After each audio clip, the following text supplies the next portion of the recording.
Qilsam qoldimi? Assalomu alaykum akalar, hammalarga yaxshimisizlar, yaxshi ketyapsizlarmi?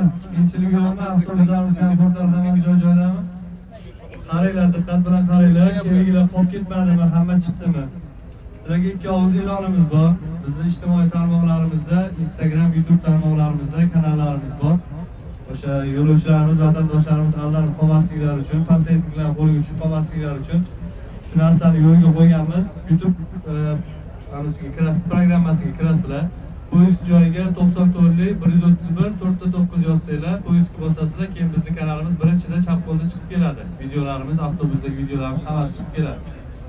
Keyin shu videolarni ham like bosib, podpiska qilib, qo'llab-quvvatlasanglar, sizlardan minnatdor bo'lardik. Keyin buni yaqinlarga ham jo'natib qo'yinglar. Ketadigan odamlar hozir juda ham ko'p. Bugun mana 5-avtobusimizni chiqarishimizni ham ko'rishinglar mumkin. Videoda qo'yib boramiz YouTube kanalimizda. Bu yoqda Rossiyadan qaytishda ham xuddi shunaqa bo'ladi. Novoyasinskiy avtovokzaldan qaytib kelasizlar. Hozir sizlarga hammalarga vizitka tarqatib chiqamiz. Vizitkalarni yo'qotib qo'yaman desanglar, rasm yo'q qo'yasizlar. Bo'lmasa, pasportlarni orasiga joylashtirib qo'ysanglar, kelishinglarda, qaytishinglarga sizlarga yordam beradi. Hammalarga rahmat, sog' bo'linglar, salomat bo'linglar, yaxshi yetib olinglar.